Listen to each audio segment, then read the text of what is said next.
He's a seasoned professional possessing more than 18 plus years of rich experience as an economic advisor, consulting. Oh, you just started. Okay. Good afternoon, everyone. Today we have with us Mr. Jatin Srivastav.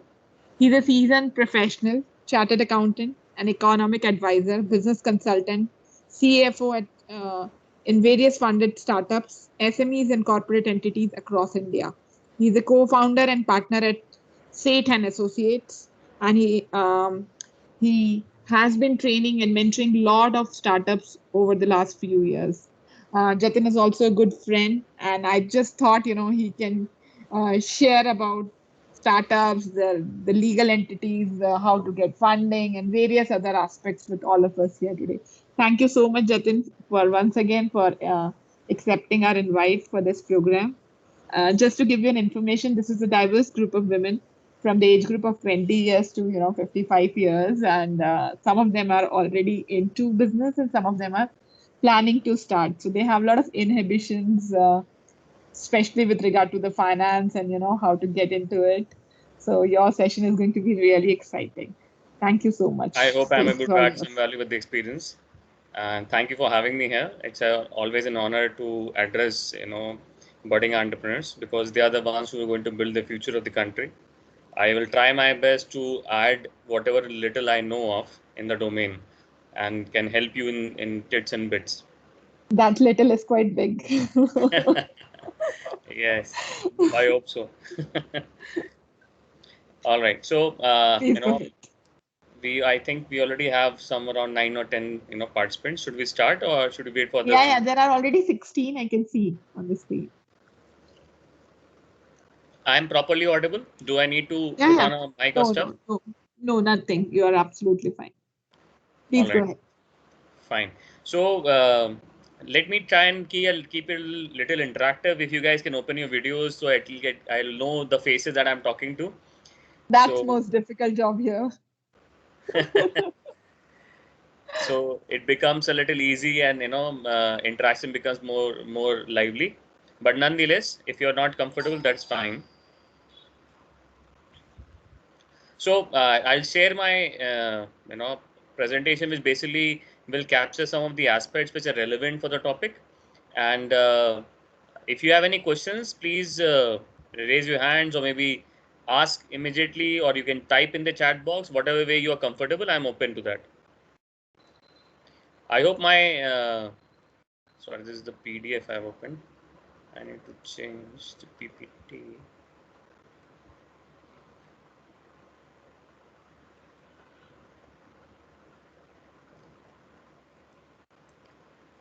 Just a second. I have to arrange for one thing. I'll be back in 10 seconds. Yeah. Sure.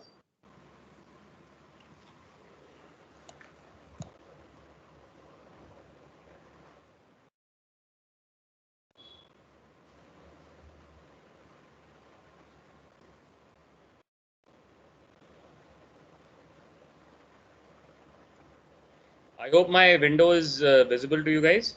Yes, Jatin. So the topic that we'll be capturing and covering today is new age business legalities and funding. So why I've taken up two aspects, because many times when I interact with budding entrepreneurs or young entrepreneurs, or first generation entrepreneurs, they have a lot of questions regarding what to do right now, the legal entity, the legal aspects around running a business, the tax aspects. So a lot of those questions come in. So it's just not about funding, it's also about the legal aspects of new age businesses and the funding. Both sides I'll try and capture, so that you get a better flavor out of the discussion.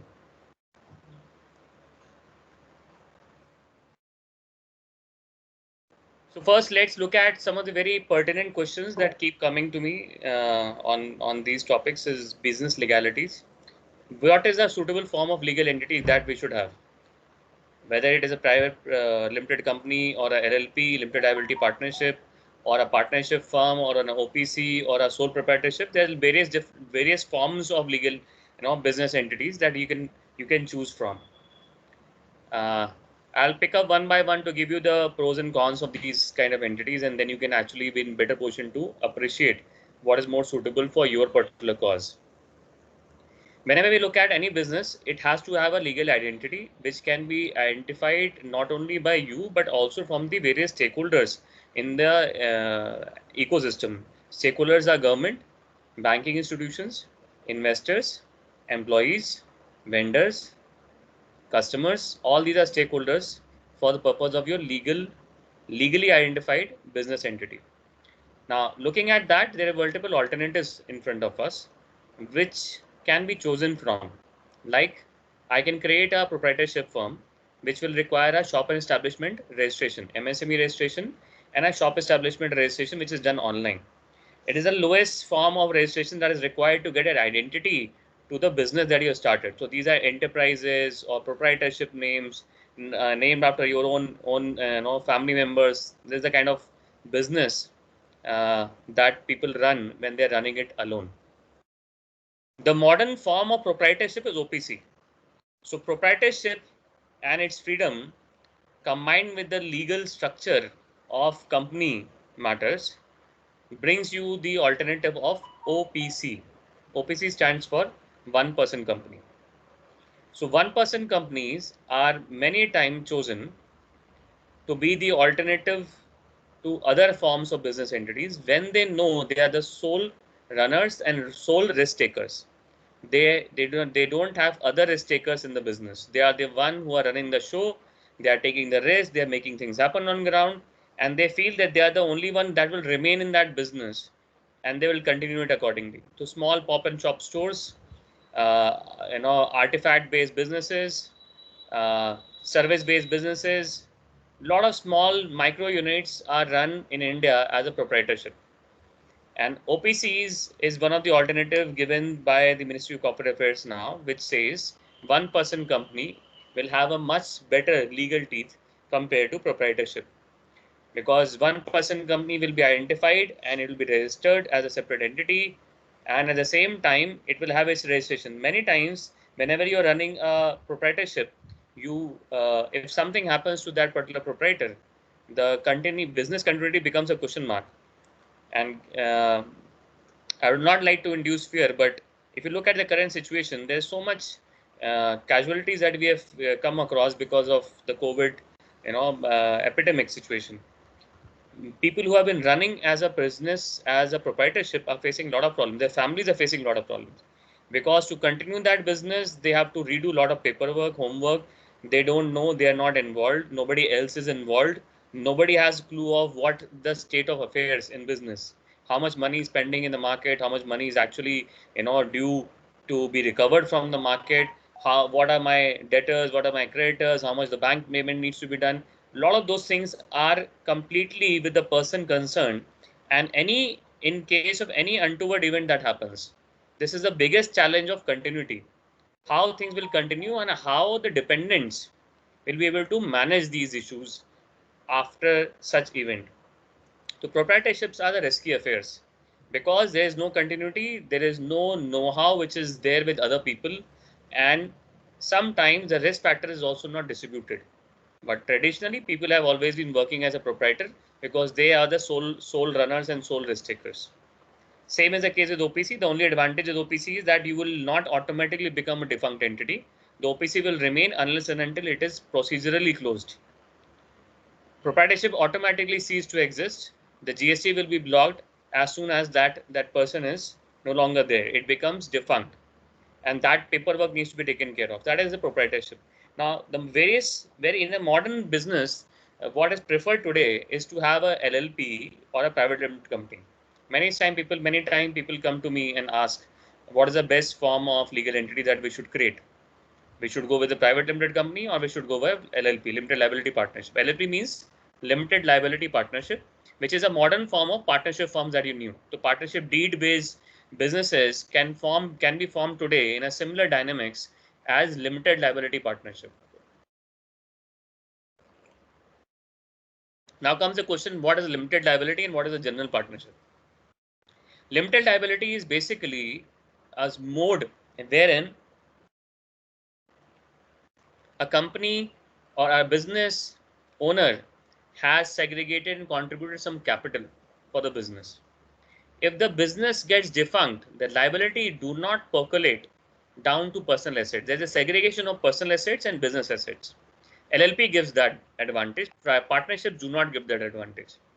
So limited liability to the extent of capital contributed and personal liability undertaken is the maximum liability that one of the partners will have to ever undertake. But when it is partnership, it is very different. In partnership, if something goes wrong and there is obligation, financial obligation on the firm, it does not stop to the capital available with the firm. It goes on to involve and engage the personal assets like gold, FDs, land, other assets that you have. So the business, the person who's running the business, the entrepreneur is not safe for his own personal assets because there is no demarcation between business assets and personal assets. That is partnership. But in limited liability partnership, that is not the case. That is the advantage which is given unless and until you have signed a personal liability, personal obligation, personal guarantee. You are not required to dilute your personal assets for any untoward events. Secondly, whenever we take risks, sometimes we have more people than us. Beyond us, there is somebody else as well who's involved. In that situation, we prefer to go with either LLP or a private limited company. When there's more than one person involved in taking the risk, we prefer to go with partnerships and prefer to go with LLPs or private limited companies. Otherwise, when you are doing and taking risk alone, that's not the case.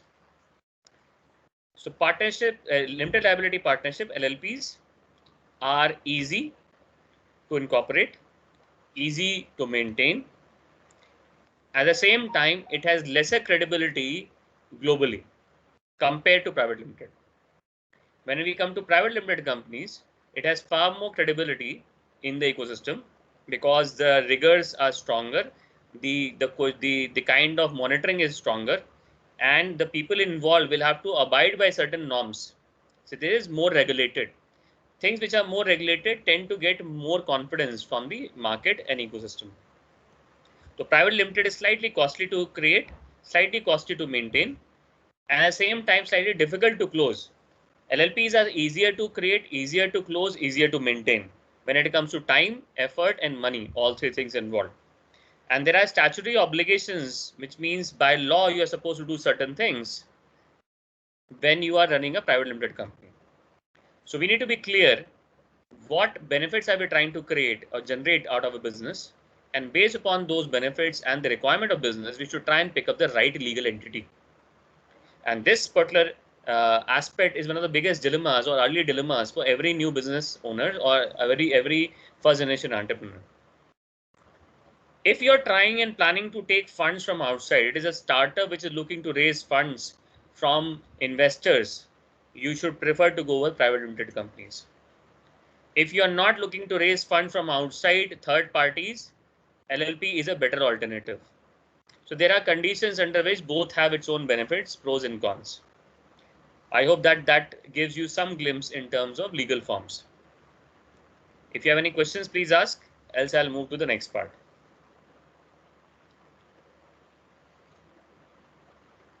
Second question that comes is tax planning. When we start small, the question of getting registered under GST is one big question. If you're a service-based company, service-based organization, you have an exemption limit of 20 lakh rupees annual turnover. If you're doing turnover of up to 20 lakh rupees, you do not need to get registered.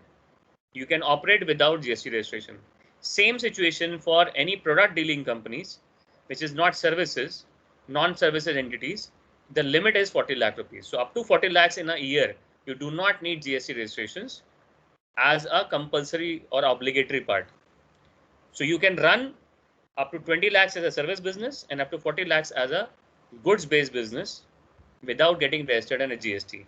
However, if you are trying to get enrolled with any online platform, e-commerce platforms like Amazon, Flipkart, Myntra, any of these platforms, they will not register you as a vendor unless and until you have GST registrations. If you're dealing with government authorities, again, many authorities require GST registration, otherwise they will not be dealing with you because you need to have a similar, at least minimum size. So when you're dealing with government authorities, when you're dealing with online e-commerce space, your GST registration becomes a prerequisite. Without those registrations, you will not be getting the kind of business you're trying to fetch. So you don't have that advantage. Then there is an advantage of, there's another aspect which is called composition schemes, wherein you do not need to maintain input taxation, output billing taxation. You just have to pay a flat tax on every sale that you make. That is called composition schemes. A lot of composition schemes are applicable on trading. At the same time, it is also applicable on uh, restaurant, food business. Many businesses opt for 5% composition scheme in food business because they don't need to maintain everything which is coming inward and outward. There's a concept called input tax credit, which basically means that you pay some tax on sales, you generate some tax on sales, but you pay some tax on the inputs, means the services taken, the products taken, all the other inputs. When these two things come together, you can settle the input from the tax collected, and then the remaining tax had to be submitted to the government. So GST, the bigger question is to get registered or not. If you are not dealing with any authority which has a minimum requirement of registered GST, you can skip it to the limit that I have told you, 20 lakhs in service cases and 40 lakhs in a trading cases and goods based cases. Second part is, should I get registered? Do I need to register anything for income tax? Yes, whenever you form a legal entity, you have to apply for a PAN number for that particular entity. If you have proprietorship, you're not required to have a PAN separately because your own PAN will be treated as a PAN for the business. So you don't require a separate PAN.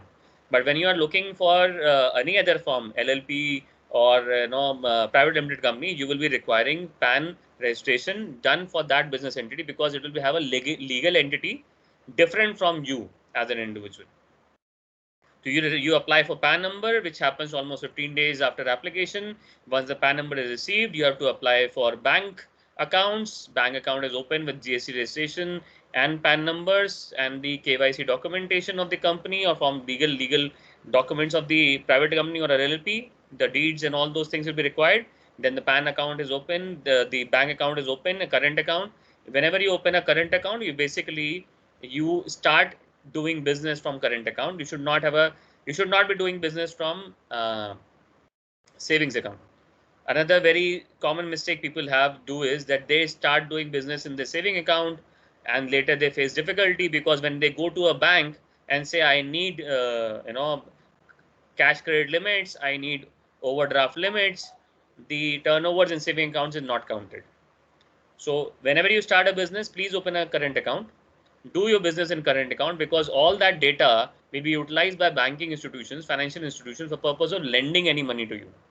And at the same time, if you apply for any grants and subsidies of government, whether state government or a central government, again, same thing applies. You will have to showcase what is the kind of turnover you have been doing in a current account. Savings account turnover will now be counted as business turnovers. Many times this becomes a legal issue, or I'll say operational issue, not legal issue, operational issue in the growth of the company. That is about the tax planning and banking.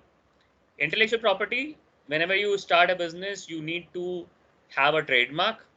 If you are having a product which you need to have an identity, a separate identity, then in that case, you need a trademark. If you are doing a business where you have a good product, a proprietary product, research-based product, then it will be requiring intellectual property like patents. If you are creating some creative content, you are into entertainment, edutainment, some of the content-based things, you will be requiring copyrights.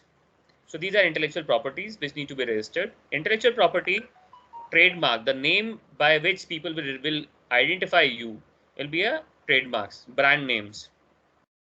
Example, Paytm. So company name is 197 Communication. Legal entity name is 197 Communication. But the intellectual name, the brand name is Paytm. So you have to register Paytm so that nobody else can use that name, that brand name. And the kind of identity that you have created can be monetized by the company itself. Not anybody else can take advantage out of it. So this is where intellectual property comes in. The minimum that we need to do is registering the trademark. Whenever you register a trademark, it takes 3 years to get a complete registration. Till then, it is open for any objection from outside. The costs are usually lesser when it is done on individual name. It is slightly higher. The government fees is slightly higher if it is done on enterprise name. Almost 3,000 rupees difference comes out as a difference of cost. But intellectual property should be registered if you really want to create a brand which is identified by your consumers, customers, users, and that is how you should go about registering it. If you register your brand in individual name and you go in the future to raise funds, there's a question mark raised by investor by saying that intellectual property is not owned by the company, it is owned by the promoter, which is not acceptable to a lot of investors. So if at all you want to create a business entity which will be requiring funding from outside, try and register intellectual property or trade name and brand name or any patent and processing under the name of the legal entity, not under your individual name. It is slightly cheaper to do it on an individual name, but it becomes a question mark later in the journey of your growth. Last part which I like to capture here is people legalities. People legalities are primarily social security registrations that are necessary for small size entities, that is ESI, employee state insurance, PF, that is provident fund. So whenever you have more than 10 people in your business, you need to have ESI, employee state insurance. When you have more than 20 people in the firm, you need to have PF registrations. Both try and capture the lower strata, which is social security for marginalized segment. So they have a limit of salary which is defined as the limit below which it is necessary to get registered. So if you are paying less than 15,000 salary to people, they are primarily counted for social security. And instead of people who have paid lakhs and 1,000, 50,000, 60,000 lakh rupee or 12 lakh rupees, higher paid segment is not the target audience for social security. Till some time back, Government of India had a scheme 2019 to register new PFESI in which government was giving employer contribution. So there is an employer contribution and there's an employee contribution. Employee contribution is deducted from the salaries. Employee contribution is paid and submitted by the employer as their own business expenditure. This is important because later on, any social security, especially in the case if you look at today, if people have employee state insurance, they are far more secure for getting some treatments done. They are secure when if they are laid off in business, if they go for family expansion, maternity leaves, then also ESI gives them certain payouts. So ESI basically helps them overcome the financial hurdles that they may face in life. And as an enterprise, as an entrepreneur, you are supposed to take care of these things. So beyond these two, there's another legality that is there, and that is goes by the name and understanding of gratuity. Gratuity is an obligation which is paid for long-term employees. It is again a kind of social security which is accumulated by the employer and paid after 5 years of continuous employment. If somebody who has completed 5 years of continuous employment with you, then only you are obligated to pay gratuity to that person. Otherwise, you're not obligated to pay any gratuity. So these are people legalities. The registration procedures for all these things are virtual. Most of these things are virtual today. That is the advantage, but there are papers which are needed, there are documents which are needed. There are multiple times you have to submit some document because the system is not accepting those documents. These are operational hiccups. I hope you get a glimpse of business legalities that may be of relevance to you as a small entrepreneur or a first generation entrepreneur. If you have any questions right now, please feel free to ask.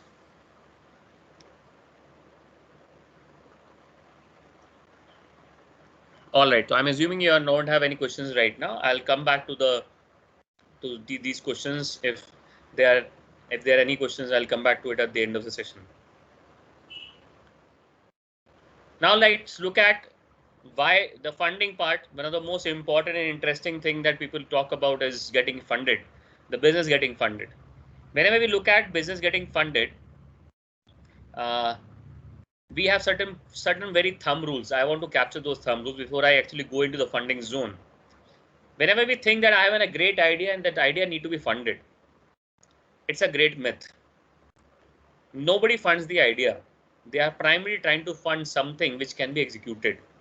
So if you can showcase or validate that you have executed something so far, or you have the capacity to execute this particular project, that is of interest to any investors, or even for that matter, any lender. Anybody putting money, whether banking institutions, financial institutions, lenders, investors, they are looking at safety, security of that money and the money they can generate from taking that risk. Nobody wants to lose money. So ideas are not the attraction point. It is the execution that counts. So please understand this and build your competence around executing projects. Create that skill set where you can showcase and validate that I can do this, and this is what you should be backing. Second, not all businesses are fundable. Every business, every idea is not fundable. Some projects are best suited to be funded by banking because they are not scalable, but they can generate suitable cash flows which can repay the loans. Some businesses are better suited to be funded by equity as investors because they have fast growth, high growth, but they don't have the cash flow stability right now. So they need risk capital. Some situations require a hybrid investments, hybrid funds, but even then, some businesses are not at all fundable. They do not have the competence of attracting any kind of outside money. Third very important part, funding is not an indicator of success. Why I say this? Because in common parlance, a lot of people celebrate funding done so far, funding received so far, the rounds of funding done, the kind of money that the people have generated. The real celebration is about stabilizing your business model, satisfying your business customers, generating ambassadors or creating ambassadors out of your customer base. That is the real success. Funding is like fuel. You need to run a car, you need the fuel. The fuel is not what is celebrated, the journey is celebrated. And if you're able to move from place A to place B in that journey, it will matter. Fuel is just to support your efforts for the journey. Run that particular car. So funding is not an indicator of success. Funding is a need. Funds are needed by businesses and funding fulfills those needs. Last but not the least, every business should be able to self-sustain itself in medium to long run. Today, there are a lot of new trends which says that if you can scale fast, a lot of people will invest in you. Yes, they will. But what happens in medium term and what happens in long term, you need to become self-sustainable if that business continues. Either that becomes saleable to another business and you move out of it, then sustainability is the headache of the person who has bought the business. But if you continue in the business and for long, you need to create it sustainable. So every business should try and be self-sustainable. Only in short run, you can be dependent on outside funding to create yourself or establish your business. I hope this is clear to you all. And with this pretext, I'd like to move to the zone which is funding, fundraising. Why do we need funds? What are the reasons of getting fund? Reasons of taking funds, sorry. First and foremost is research and development, R&D. You need to create a product, you need to create a service, you need to create a prototype. Any effort to create something which is of value addition to a customer requires certain research and development. Doesn't mean that you need to be in a lab every now and then. It can be market research as well. It can be service development as well. It can be goods development. It can be productization. It can be prototype creation. So R&D is an effort. You need fund to do R&D to find the right gap, fulfill the gap with the right suitable solution, and create prototype of that solution so that it can be taken to market. Once the market start accepting it, refine the idea, refine that idea, and refine it in a way that that product or solution can be multiplied. That is R&D. It is not a one-time activity. It's an ongoing activity for a lot of organizations, especially product-driven organizations require R&D efforts. Grow your startup idea on a solid base. Yes, you need to do prototyping. You need to do proof of concept. You need to take these solutions to the market. You need to do marketing, outreach. All of that requires funds, and all of those will be supported by the money that you have as your own capital or you raise from outside. So taking your idea to the execution pitch, and that execution when it starts requires certain funds for operations, making things work on ground, having the right team. All of that is one of the reasons of raising funds. Customer acquisitions, yes. If you are doing digital marketing, you need to spend certain funds digitally so that you can acquire some customer. If you are doing physical marketing, then also you need to spend some money to actually attract customer attention and then acquire that customer. Customer acquisition is an initial cost of any enterprise, whether you are in a seed stage or a growth stage. You need to spend some money on acquiring customers, because later in the time you'll be monetizing those customers. Fourth point here is fund your short-term operational expenses. Short-term operational expenses basically means having an office, maybe paying rents, paying salaries, paying operating expenses, day-to-day running expenses. All of those things require certain operational expenses, operational funds. Establish a competitive advantage. When we say competitive advantage, it is a very complex term. Why? Because it is just not R&D that makes a competitive advantage. Sometime marketing helps, sometime R&D helps, sometime certain campaigns help you, sometime pumping money in the market helps you create competitive. You eventually create a competitive advantage by eliminating competition, and you emerge as a winner. So to beat competition, you need to spend money on operations, on marketing, on sales, on innovation, a lot of those things. The funds needed to create competitive advantage or beat the competition is where we take this particular aspect. Last but not the least, if you are having 500 customers, can you take it to 5,000 customers? Can you take it to 50,000 customers? Can you raise your business from X to 5X in terms of revenue? Scaling of operation means hiring talent, opening branches, expansions, doing campaigns, marketing. A lot of those things means scale up of your operations. So you will need fund to scale operations. So R&D, converting an idea into something which is a real venture. Customer acquisitions, funding your short-term operational needs, creating a competitive advantage, scaling up your operations. Fundamentally, these are the requirements of funds in any enterprise. Funds are never given for the purpose of your salaries. If any investor is putting money, they will not let you draw significant amount out of that as salaries, because they want every single penny to be invested for the purpose of growth.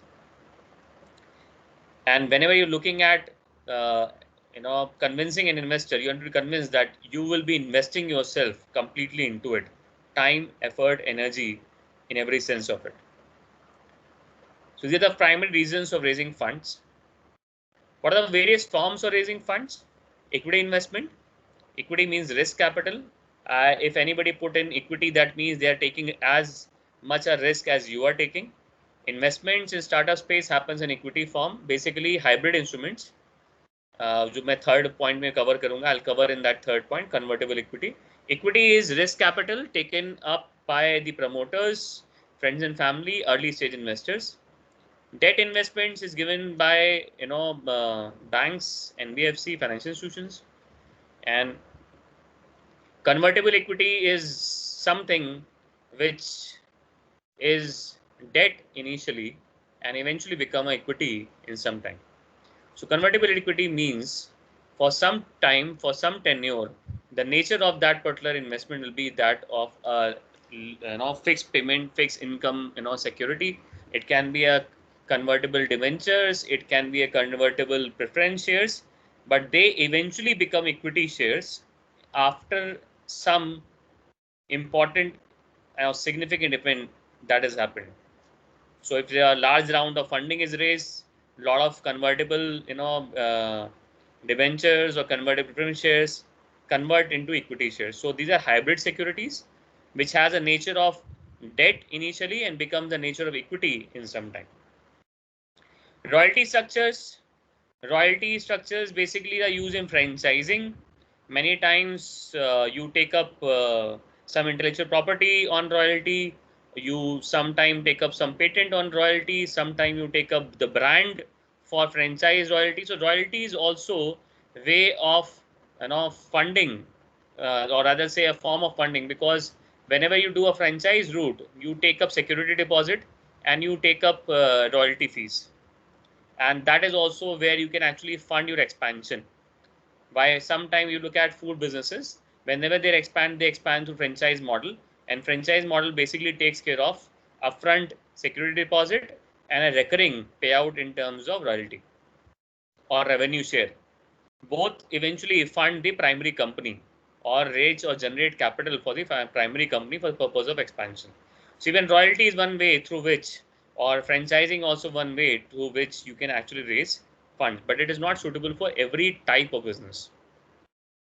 So these are the primary forms of funding. I hope I'm not going fast and I'm making some sense to you guys. Can somebody assure me that I'm being heard? Yes, sir. Okay. All right. Moving on. These are forms of funding. Then let's look at the sources of funding. The earlier four were the types of funding. Sources are, if you're bootstrapping, imagine a situation when you have a small kid at home. The first complex task that the child does, complex tasks, there are a lot of tasks that the child does. The complex one is to tie up a shoelaces. If the child is able to tie up his own shoelaces, it's a real test. The child is ready for the progression later, because it has a little complexity, which we call motor skills, hand usage of fingers in a complex mechanism to actually tie a shoelaces. That is called bootstrapping. So bootstrapping bootstrapping in startups has borrowed from that particular concept of bootstrapping, which says learn to tie your own shoelaces, invest your own initial funds so that you know the risk involved in this particular idea, execution that for the same. Who invests at the bootstrapping level? The person who's starting the business, they invest their own savings. Then there are family and friends who invest. There are people who believe in you. They are the ones who are there to support you. They want your progression. They provide you that financial support so that you can establish yourself. They may or may not understand the business that you're doing. They are there for you as a person, not for your business as a setup. Then one very interesting thing which has emerged in the West is crowdfunding. What is crowdfunding? If you have seen some of the campaigns which says, I'm trying to do something innovative, can you help me create that prototype? So thousands of people or lakhs of people come together in a small and contribute small amount of funds, very small amounts of funds, and collectively become a bigger fund. When crowds come together, accumulate that fund, and that fund is channelized to the startup, it is called crowdfunding. There are a lot of crowdfunding platforms. Kickstarter is one of the platform. Then there are some other social impact-driven crowdfunding platform, but these are early stage funds that you can generate from your own savings, your friends and families, and crowdfunding. Early stage bootstrapping, the stage where the child does the first complex, solve the first complex problem, and in business, when the entrepreneur overcome the first complex issue in the business. Second is equity sources. Equity sources, which I already talked about, is given by angel investors, venture capital, private equity. These are the terms which are used in the ecosystem very, frequently when people try and invest at the early level in terms of risk capital. They are called angel investors. Then comes VCs, venture capital, who like to take some risk, but they also want to see what progress you have made so far. So venture capital comes when you have done some things on ground. Unless and until you are revenue positive, unless and until you are coming to a level where your model is getting stabilized, venture capital doesn't come together. Then comes a stage where your model is established, it is well running, and now it can actually be accelerated to grow faster. Like your car is ready, the fuel is already filled in, and the driver has experience, the passengers are already onboarded. All that is needed is to accelerate. So that comes the private equity segment where they provide growth capital. Angels provide seed capital, early stage risk capital. Venture provides, to some extent, taking to market, go-to-market stages, initial hiccups, overcome initial hiccups. From pilot to commercial launch is where venture capital comes in. Once the commercial launch is done, can that be replicated in some other places? So venture capital is a middle risk zone, and private equity is the last zone of equity sourcing of funds. Then, of course, you can take it to the stock market to raise funds from larger public. That is also equity source, the fourth and the last source destination for a lot of new age ventures.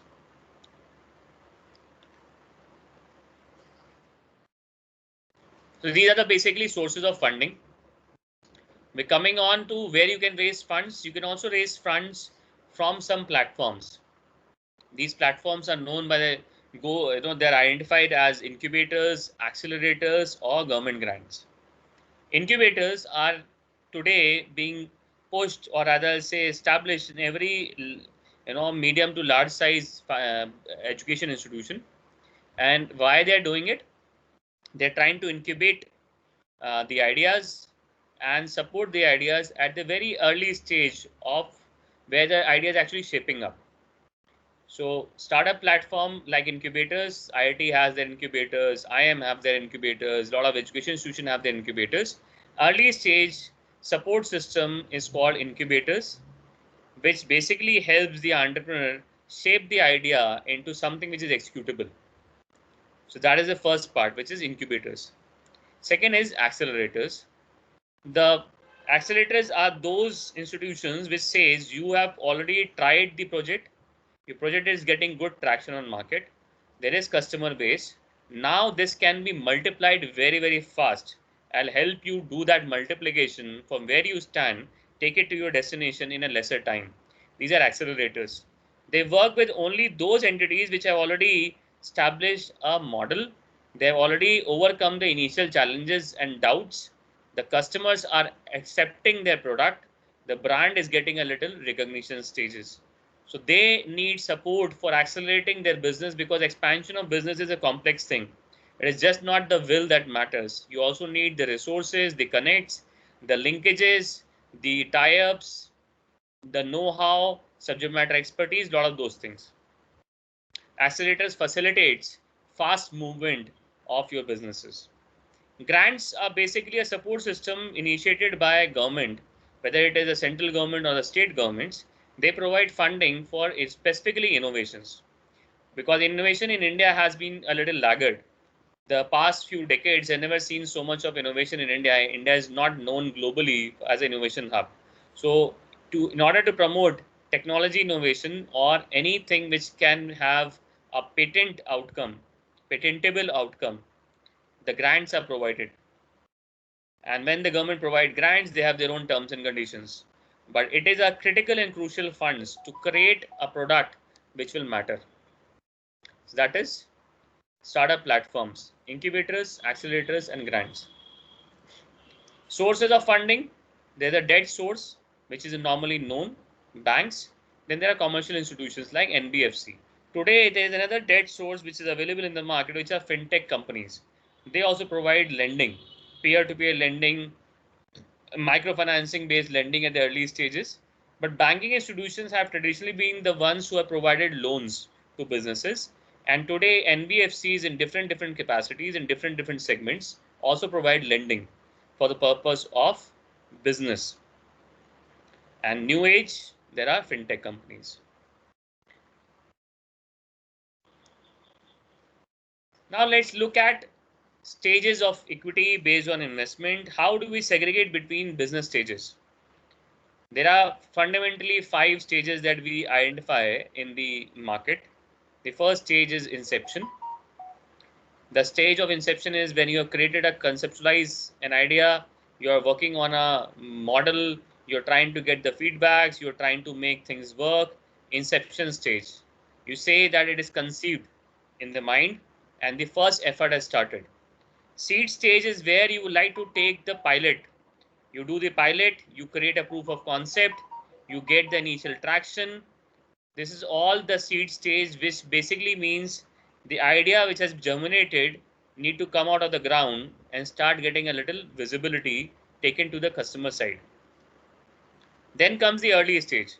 Early stage basically means the stage where your solution is to some extent reaching the customers and you're getting the first feedback of customers. You may need to improve, you may need to scale up, there's demand in the market. So pilot, once the pilot is done and you need to really go into commercial launch, that is the early stage. The commercial launch of business is early stage. The acceleration stage is the stage where you know your product is getting acceptance, there is good value in the market, there's a recognition in the market, the brand is getting visibility, more customers are demanding and reaching out to you, you can expand geographically, you can expand product wise. That's a growth stage where your vehicle is ready, you need the fuel, you need the passengers, and you have also generated certain skill set to be the suitable driver. So driver is available, the car is ready, the fuel is needed, and also the peoples are needed. That is employees, CXOs, and stuff. Then come a stage which basically says before any major deal which happens, that can be an IPO in the market, it can be a private equity or a strategic takeover. Sometimes the last mile of 3 months to 1 year period, you need funds just to sail the last mile before the major event is about to happen. That is called bridge stage. Sometimes founders exit at this stage and professionals take over the business. That's why it is also considered as an exit stage. So these are basically before the significant event. Many times this event is listing of companies.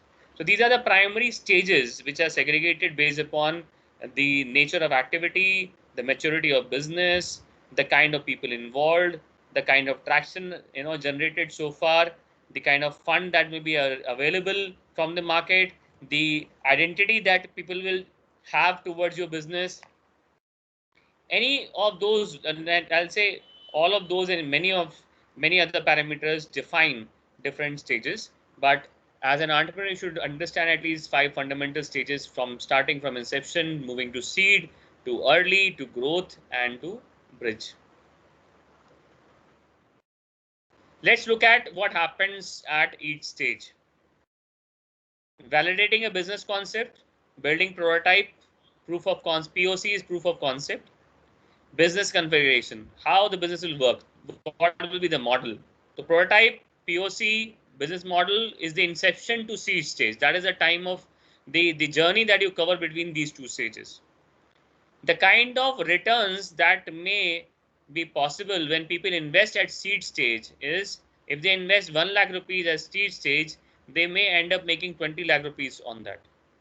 15 to 20 times is the kind of money investors can make if they invest at seed stage. That is the kind of money they would like to make. So you should know what is their intent, what is the kind of money they want to generate, what is going in their minds when it comes to returns. Seed stage investors look at 15 to 20 times of their investment. Then comes the early stage. What happens between seed stage and early stage? You build basic team, you develop your services, you prioritize your services, you start monetizing it. Means your pilot is reaching to a larger number. Anybody coming at the early stage will be expecting a 10 to 15 times of returns, which is mentioned at 10 to 15x. X means multiple. But you will be able to move into early stage only when you have done the minimum team requirement is already gathered, the product is getting traction, and the monetization already. There is revenue coming in from selling of services or products. Growth stage is the next stage. This is a stage where people invest, VCs invest. The first 3 stages are the stages. At the first stage is the stage of people, I'll say, these are the people who, friends, family, your own savings, incubators sometime invest, accelerators invest at seed stage, angel investors invest at seed stage, sometimes accelerator come at early stages. These are the pace second, third, plant level is basically for angel investors and accelerators. VCs sometime early VC enter at early stage, Many VC enter at growth stage. Sometimes VC funds and come at early and growth stages. Majority PE funds come at growth and expansion stages. Growth and expansion are slightly different in its nature, the rate of growth in different phases. So the kind of people who will be investing at growth and expansion will be are the ones who are looking at stable business, acceptable model, expandable with the right investment. The risks are low, the returns are moderate. So risk hedging, which is needed by a lot of investors, will be preferring growth stage and expansion stage. At growth stage, you expand team, you build teams, you expand production, marketing and sales capabilities. Growth stage is all about preparing the vehicle for the long haul, preparing the team for the long haul, the kind of solutions that are needed, the product basket, the solution basket need to expand. At the expansion stage, more about geographical expansion. You already done well in south market. You need to expand to north or eastern market. You already done in India, good in India. You want to expand to other cities or other countries. Geographical expansion, scaling of operation, economies of scale. Exit and bridge stage. Exit and bridge stage is basically the stage which is the last stage of outside investments, basically just before IPOs, just before exit planning, and they're looking to expand further by acquisition, by M&As. There's a kind of funds that large capital funds come together and put it. Inorganic growth and exit planning and IPOs and M&As. So these are various stages and what is being done in each stage and what are the kind of investment that investor would look out for at each stage when they put their money is mentioned here. I hope it is getting some clarity, bringing some clarity. So look at who are there as investors and which is the phases, who are the investors and the phases and what they invest. Bootstrapping is the inception and seed stage. Depend upon scale of business and fund availability, your own personal funds, friends and family, whatever can pool in. There's no limit to it. But usually 1 to 5 lakh is what is it bootstrapping usually is. Incubator accelerator, they provide seed funding. They can give up to 5 to 50 lakhs. Usually there's the range that these incubator accelerators provide. Angel investor, seed stage and early stage, 20 lakhs to 1 million. 1 million is basically 7.5 crores. So 20 lakh rupees of fund till 1 million is what angels usually get in. VC funds usually go in 500,000. They don't come less than 500,000 of investment up to 5 million. 35 crores is basically 5 million broadly. So 500,000 to 5 million is what VCs invest, and private equity basically prefer to invest anything beyond 25 crores. It depends upon what is the VC and what is their priority and their ticket size. But this is the broad base, investment tickets at different stages. Once again, bootstrapping 1 to 5 lakhs, investment at inception and seed stage, incubators accelerator invests at from 5 to 50 lakhs at seed stage, angels can invest from 20 lakhs to 1 million, 7.5 crores at seed and early stage, VCs at early and growth stage, 500,000 to 5 million, private equity, growth stage and bridge stage, more than 25 CR. Now, once we have understood the landscape to some extent, let's understand what are they looking for, why they invest, what attracts their eyeballs. First is whether the idea is really good or not, whether it is solving some problem or not. An idea in itself is not worthwhile. An idea which is targeting a very important market, very importantly a gap which is well identified, and there's a large number of people who are looking to fulfill that gap through a solution.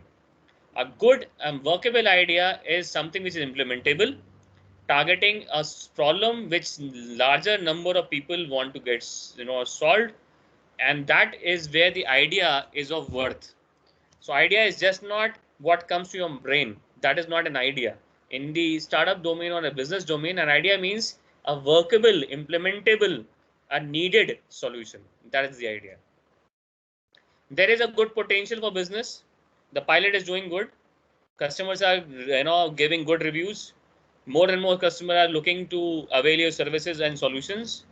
So business side, market side, there is traction, and there can be a better traction if the right efforts are put in. The future looks brighter. It is futuristic, innovative, something which can beat the market, something which can sustain the rigor of the future, the changing dynamics, something which is not traditional in nature, something which is not historically accepted, something which is more suitable for the dynamics of the future. So it is future ready. If it is future ready, the business side looks good, the idea has real traction, and there is need of that kind of solution. And last but not the least, is there a good potential to make money? Can I put money and make better money? As an investors, I do not, or rather our investors fundamentally do not want to lose money in every business. Yes, they may lose money one or two companies, but they would like to create a portfolio for themselves which generate good funds. Nobody likes losing money. So the ROI, return of investment, which is called ROI, return on investment, has to be attractive enough for the investors. In equity space, anything which is more than 25% of annual return is minimum desired by equity investors. When it comes to lending, the minimum desired interest or return from any debt investment is 8-9% today, which is financial institutions. If you're going for private lending, it is at least 14 to 15% of minimum interest. So different kind of returns for different type of risks. So ROI of any investment should be attractive enough for that particular segment of investors.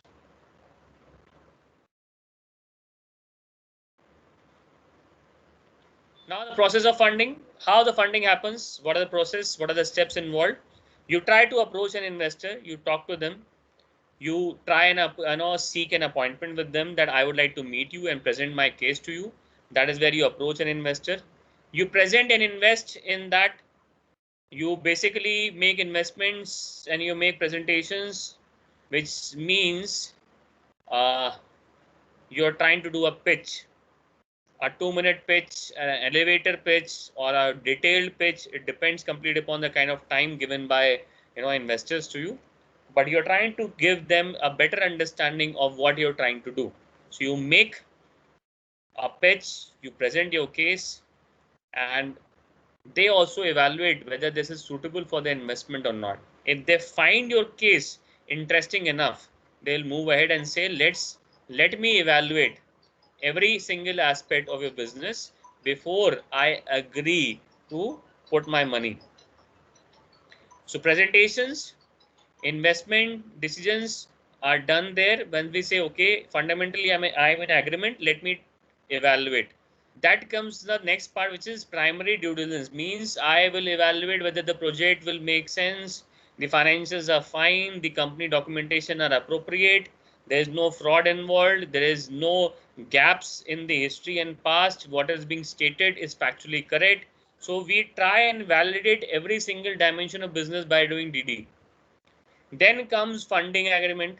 Once the due diligence report is submitted and there is no major cause of concern, the funding agreement, the term sheet is initiated.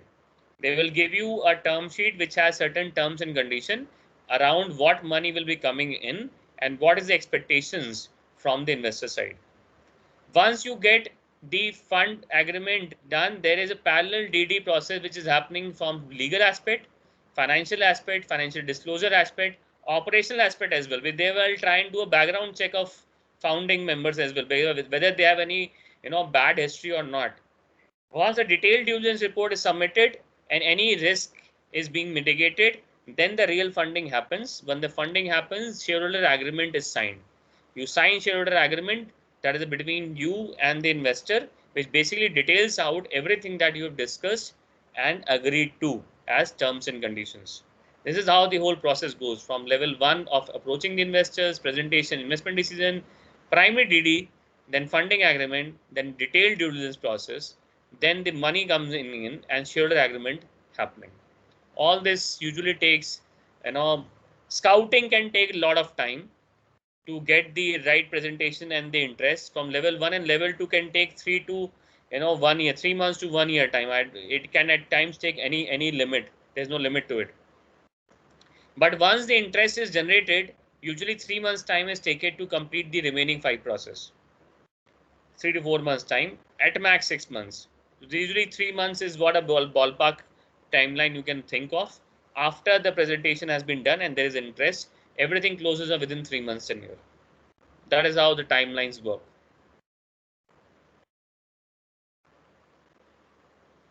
Now comes due diligence. What it means, you check legalities, you check the legal entity, the documents of the legal entity, you check the contracts which have been entered by the legal entity, the filings which have been done, the KYC document of the company, the KYC document of the directors, the any previous legal cases or current legal running cases. The legal due diligence basically takes care of anything which is a legal document from the past of the company till the present of the company.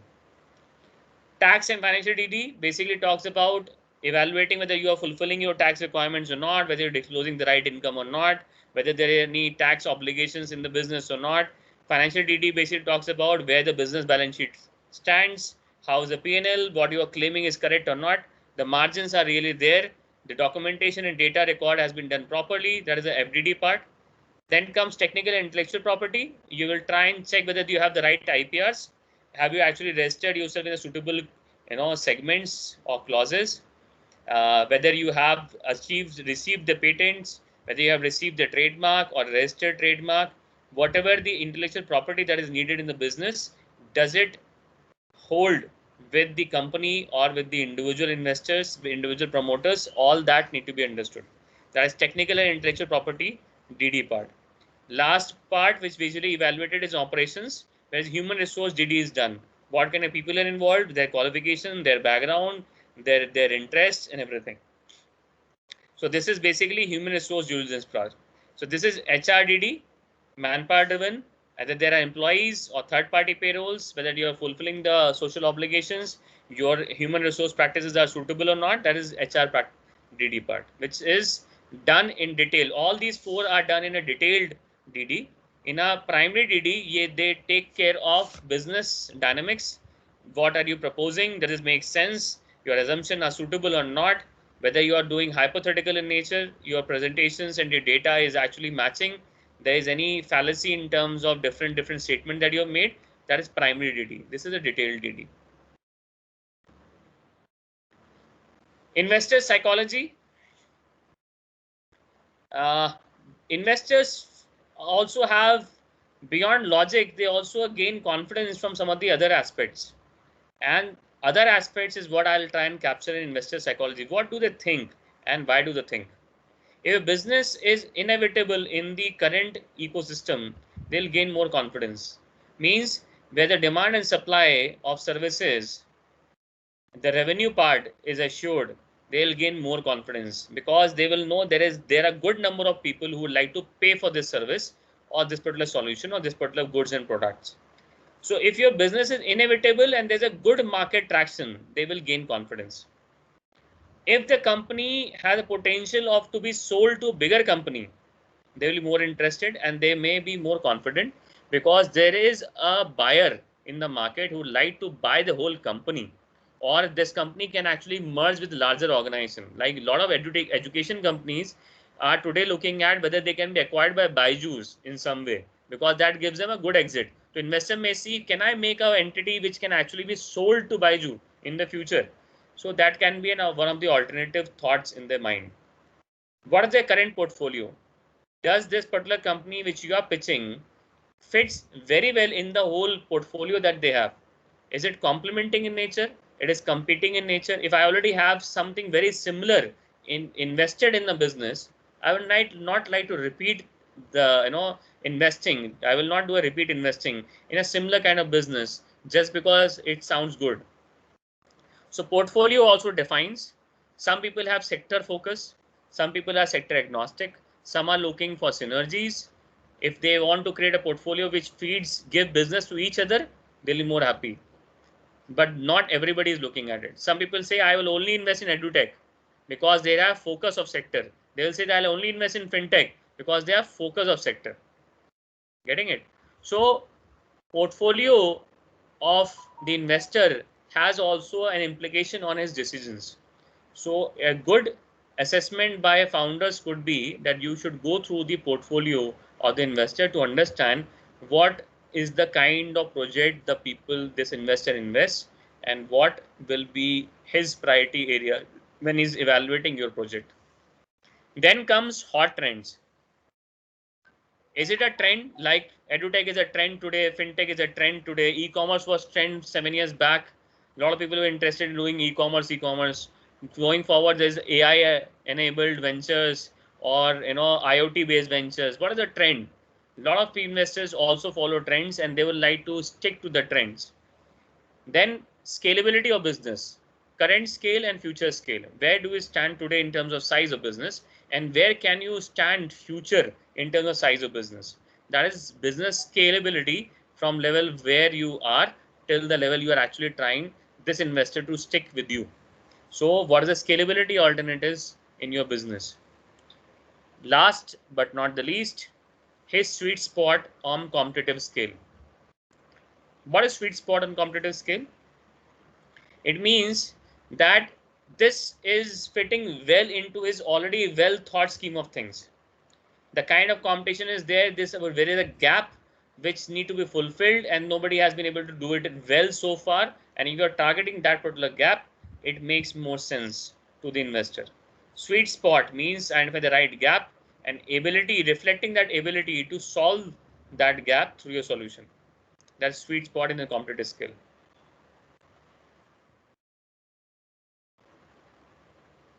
So this is more or so what I wanted to cover and capture today in the session.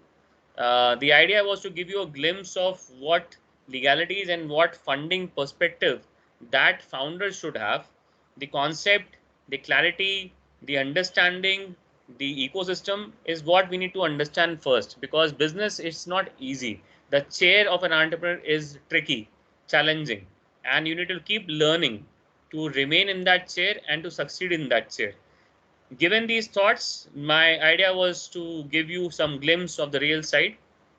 If you have any questions, I'm more than happy to address those questions. These are my coordinates in the slide given here. If you want to reach out to me for any help and support, feel free. My email ID and phone number are given.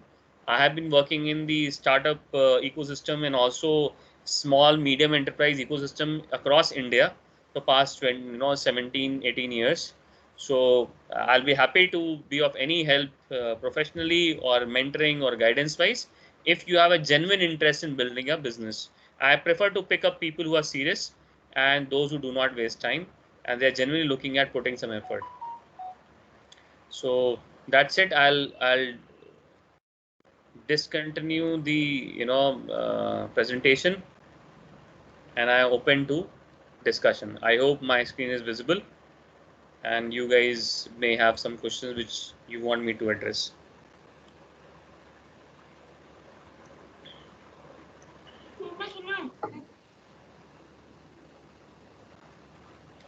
Ma'am, you're on mute. Okay. Yes. Okay. I have two questions. One is after listening to we have been listening to so many speakers, since 3rd of May, and till now we felt yes, we can do something. There can be something can be done in this direction. What we thought of starting our own venture or something. But after listening to you today, this is my personal feeling. I feel it is actually not easy to start any venture. Okay. Because when you look at the legalities, when you look at the technical aspects, when you look at the funding processes, things are not that easy. Okay. You need to have a good team of people who are good at, handling all these issues.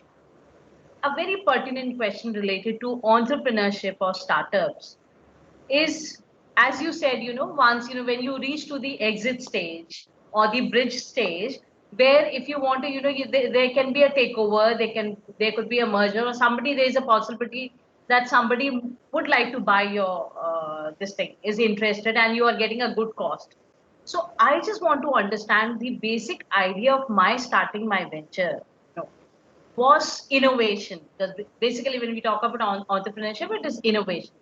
Bringing up something new, something different, which has not been seen, felt earlier. Now, in this So how can it be, because my emotions are attached to it when I start something of my own.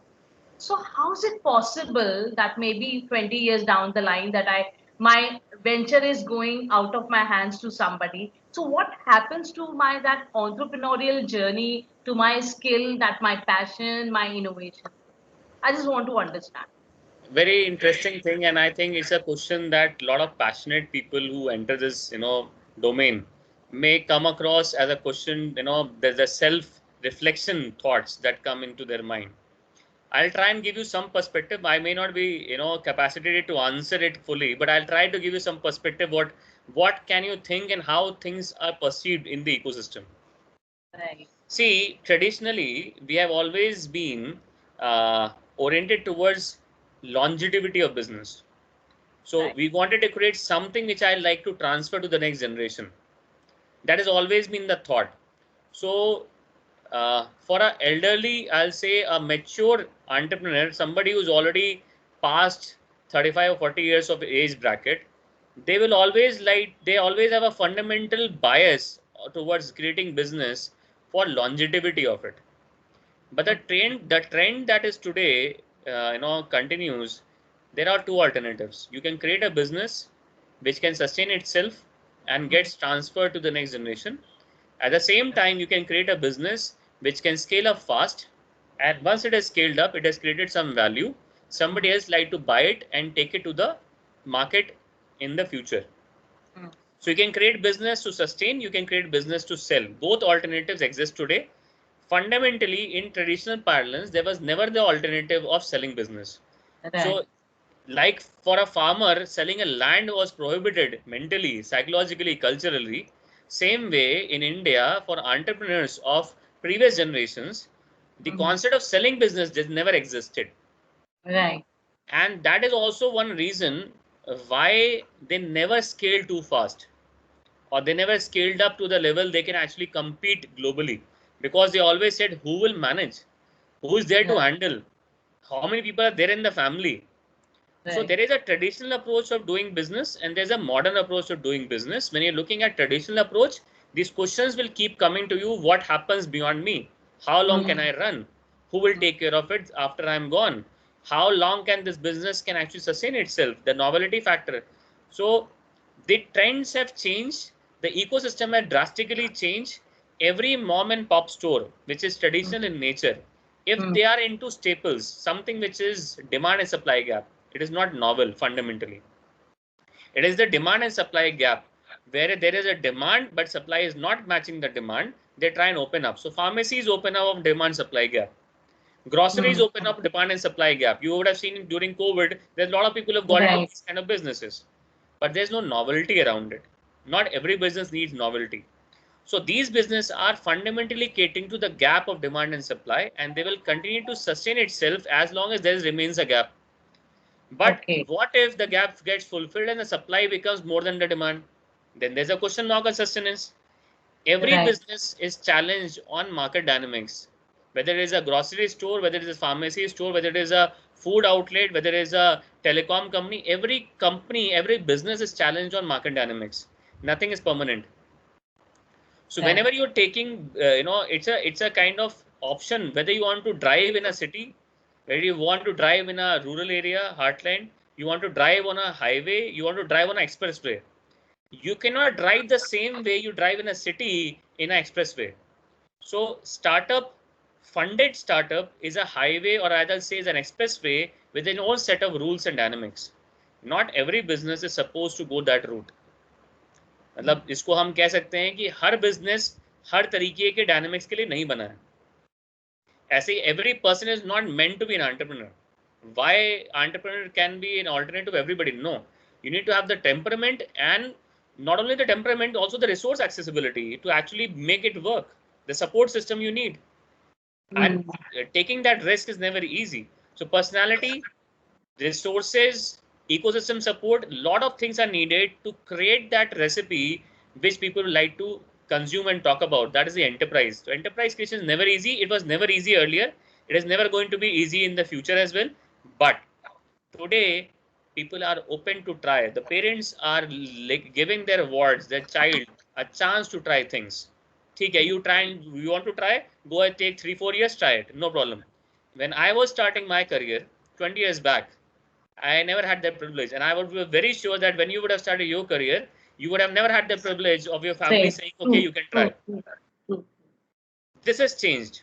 This is the change in the dynamic. There is experimental zone, and society accepts failure better than that it used to accept failure earlier. So generations are changing, the dynamics are changing, routes are still existing. There is a road within the city, there's a road in a rural area, there's a road which is called a highway, and there's a road which is an expressway. Please pick up the right vehicle for the right road, skill yourself as a driver for that particular journey. There's no rule to it. Coming back to this question of what happens when somebody buys and the passion around it. Some people derive passion from money making. Some people derive passion from solving. If you derive passion from money making, you need to create value for yourself. Exit is value for yourself. Exit is a good value for the investor as well. Because आपने किसी को जोड़ा है, पैसा लिया है, तो उसको भी तो आपको रिटर्न जनरेट करके देना है. Right. So everybody who associate itself to a business somewhere or the other have an interest of making more money. So in the interest of larger people involved, the decision should not be based upon your passion. The decision should be based upon the people involved and their interest involved. Employees joined you to grow himself in career. Employees not joined for your passion only. उसका खुद का career है.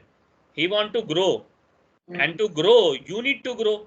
And to growth of the enterprise, you need the right support. So we should take away that inhibition that I would never want to sell a business. Let's not have binary thinking. I will sell my business. I will not sell my business.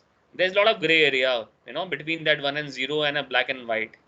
Let's build something which you wish to build, and you have the support system to build.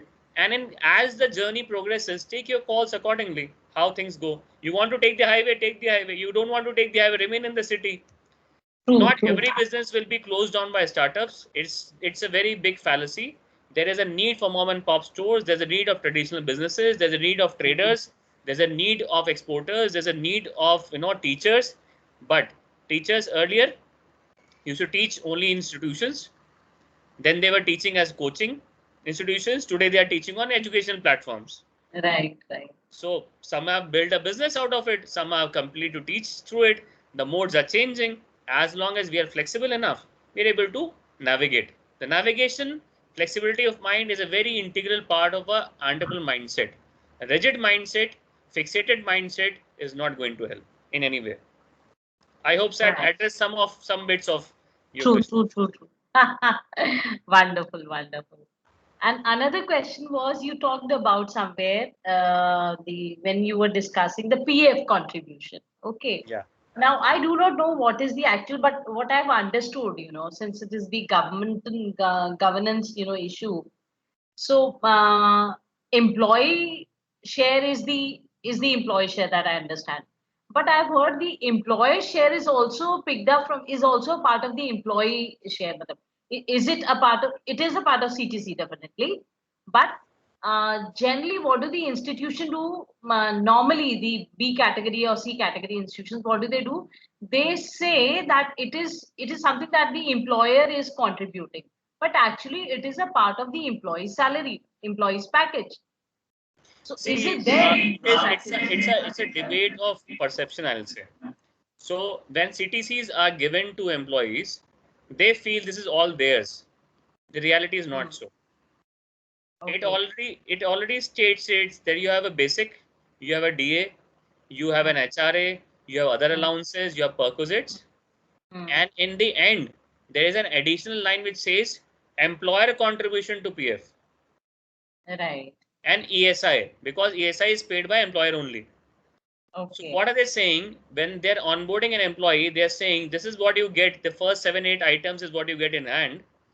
This is last item you will not get in hand, but it is being contributed for your benefit. So it is cost to company, but not cash in hand to the individual. That's why it is considered in cost to company, but not take home salaries.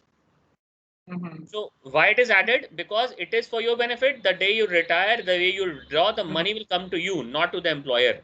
That's why it is added to the value of it. but it is not deducted from your total payout. Okay. The contribution of employee, which is 12% usually, is deducted from your take home. Let's say you have a 30,000 rupees take home, and there is a employee contribution of 1,500 rupees. Then your 30,000 within your 30,000, 1,500 will be deducted as your contribution, clubbed by the employer contribution of 1,500. This 3,000 goes into your pool of funds of PF.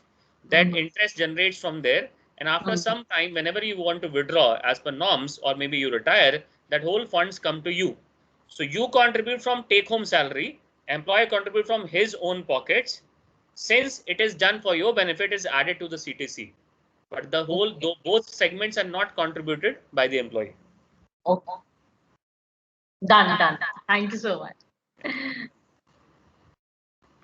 So if there are other questions, more than happy.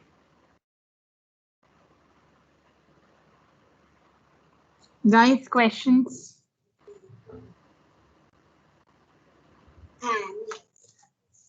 Jatin, if you can also quickly talk about, how to register as a company in terms of what are the initial cost, how much you should think about for the first year. First, look at, if you are looking at a proprietorship, the cost of Arya also has some question, I guess. Yeah, sir, I have a question. Yeah. Sir, I have an LLP structure, and there was my partner, but after a few months, he was no more in my company. Okay. So, but current account is with his name, and I'm trying to close that account, but bank is not accepting that this person is not with my company, and they are not closing that account. And they are saying, you take this person back here, we will do some KYC thing at this KYC, or what they are saying, they will do some closing formalities from that person, then only this account will be closed. So, but this person is not here in India. He is abroad now. I can't catch this person, but this I'm just trying since last 2 years, but this account is not closing. See, for any account to close, banking has its own procedures, and we need to fulfill those procedures, which can only be done by the one who is having the signing authority. Since you do not have the signing authority, it will not be possible for you to close on your end. The person has to do. I too have signing authority, but we both were partner. It is a joint account. Is it a joint account, or is it a solo account that he has created, current account? It's a joint account, but with company name. Then it can be closed. See, if the person is willing to sign the document can be sent to the person. He can sign and courier it back to you. You can sign those documents and submit with the banking system. They will accept it. No, sir, they are saying you take this person here, then only we will close this account, otherwise not. They want in-person presence? Yeah, they want in-person presence. Okay. Have you taken this discussion with the manager of the bank, or you'll be talking to the officer level only? No, sir, I talked to manager also.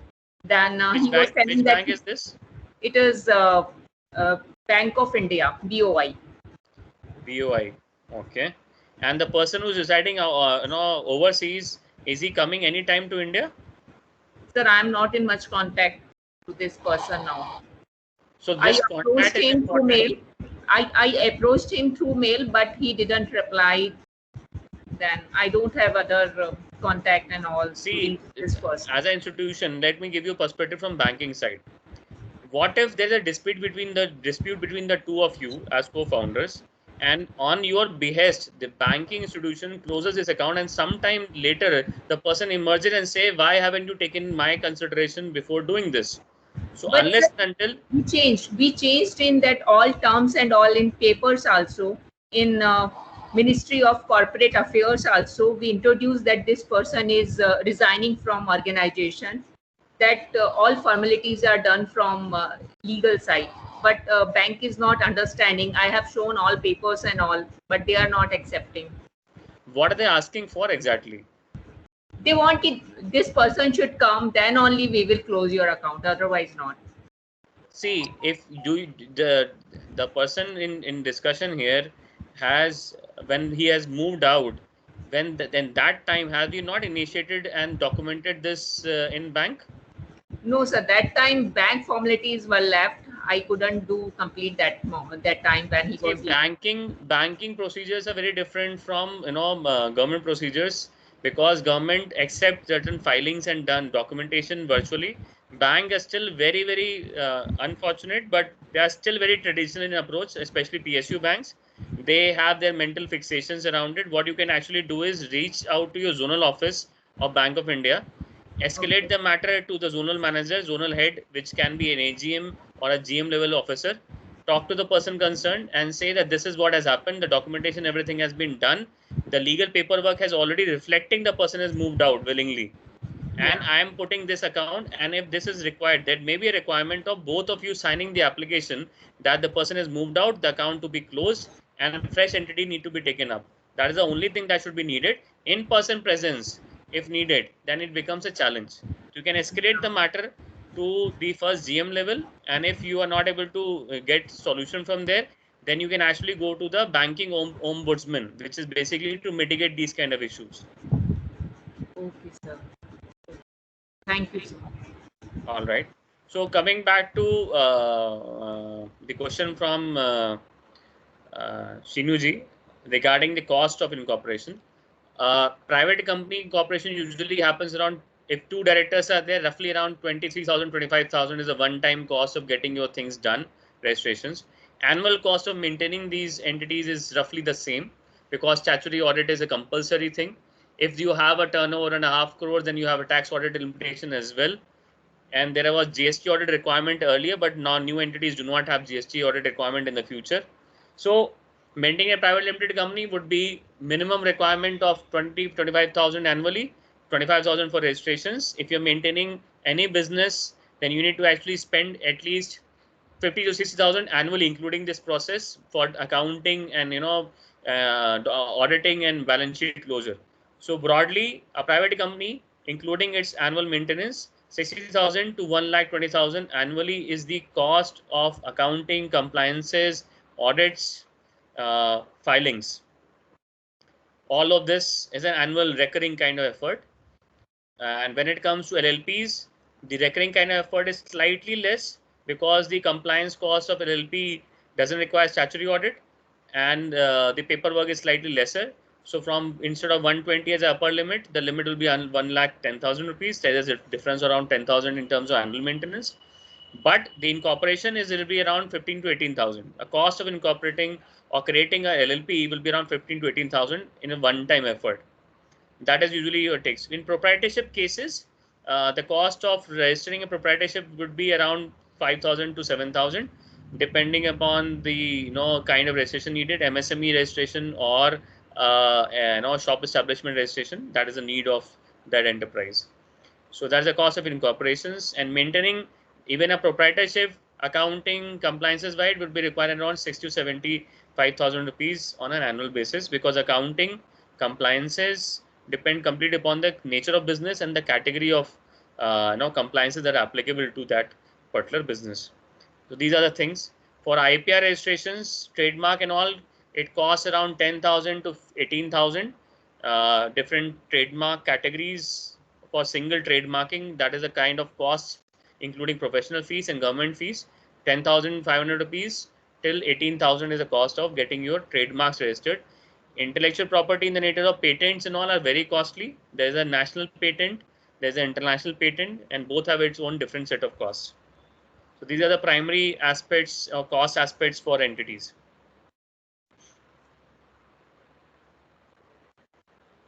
Thank you so much, Jatin, for throwing light on this aspect.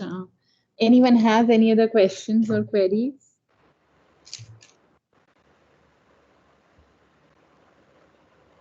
Finance, funding, legal aspects, everybody is scared of.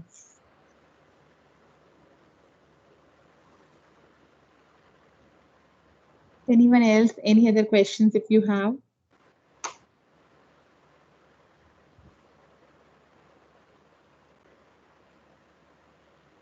All right. Well, thank you so much, Jatin, for spending all your time with us today and Pleasure. sharing detail all these aspects of funding, legal aspects for business, etc. Thank you so much.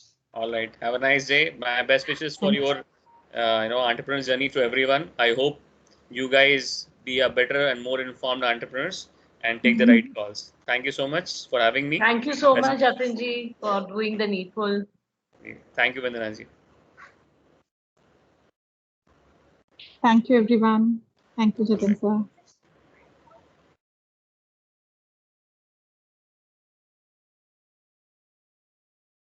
All right. Thank you, everyone. Tomorrow we don't have a class. Now we have the last class on 27th, which is about the pitching. So see you on 27th.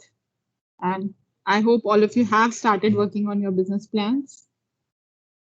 Thank you.